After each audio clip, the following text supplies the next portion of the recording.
கர்த்தருடைய பரிசுத்த நாமத்துக்கு ஸ்தோத்திரமும் துதியும் கனமும் மகிமையும் எப்போதும் உண்டாகட்டும். இந்த நல்ல நாளை காண செய்த தேவாதி தேவனுக்கு கொடான கோடி ஸ்தோத்திரம்.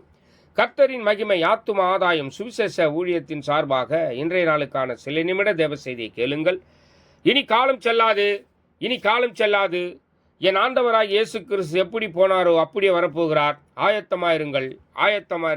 அநேகரை ஆயத்தப்படுத்தி ஆண்டவர் பக்கமாய் திருப்புங்கள். பக்கத்துணையாய் பக்கபலனாய் உங்கள் பக்கத்திலே இருந்து எல்லா நல்ல காரியங்களையும் பக்குவமாய் செய்து முடிக்கிற பரிசுத்தர் உங்களுடனே கூடவே இருப்பார். ஆமென். விசேஷமாக அப்போஸ்தலர் 1:3 அவர் பாடுபட்ட பின்பு 40 நாள் அளவும் அப்போஸ்தலருக்கு தரிசனமாகி தேவனுடைய ராஜ்யத்துக்குரியவர்களை அவர்களுடனே பேசி அநேக தெளிவான சுசாந்தரங்களினாலே அவர்களுக்கு தம்மை உயிரோடு இருக்கிறவராக காண்பித்தார் என்று.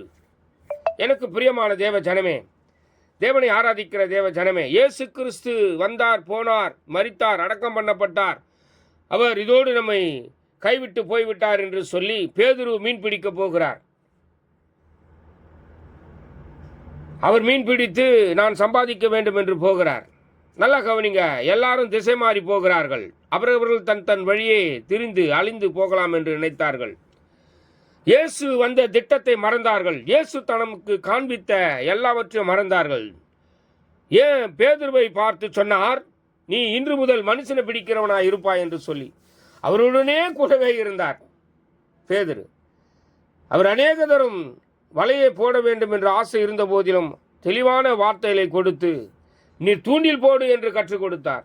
இனி உனக்கு வளவும் கையில் இல்லை, எடுக்கப்பட்டாயிற்று, தூண்டில் தான் உனக்கு என்று சொல்லி அவர் இயேசு கிறிஸ்து சொன்ன வார்த்தைகளை நினைவு கூறாதபடிக்கு அவர்கள் மறுபடியும் மீன் பிடிக்க போகிறார்கள். சபை கூடி வருகிறதுல தோமா விட்டுவிட்டார். 8 நாளுக்கு பின்பு வந்து அவர்களுக்கு தெளிவான வார்த்தைகளை சொன்னார். கைகளை காண்பித்தார்.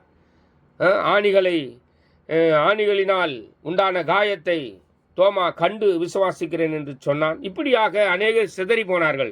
சிதறி இருக்கிறவர்களை ஒன்று கூறும்படி என் ஆண்டவராக இயேசு கிறிஸ்து பரமேறி போகவில்லை. சீக்கிரமாய் 40 நாள் அளவும் அப்போஸ்தலருக்கு தரிசனமாகி தெளிவான வார்த்தைகளை அவர்களுக்கு போதித்து காண்பித்து தான் கடந்து போனார். எனக்கு பிரியமான தேவ ஜனமே, இன்று கூட என் ஆண்டவராகிய இயேசு கிறிஸ்து அநேகருக்கு முன்பாக தெளிவான வார்த்தைகளை சொல்லுகிறார்.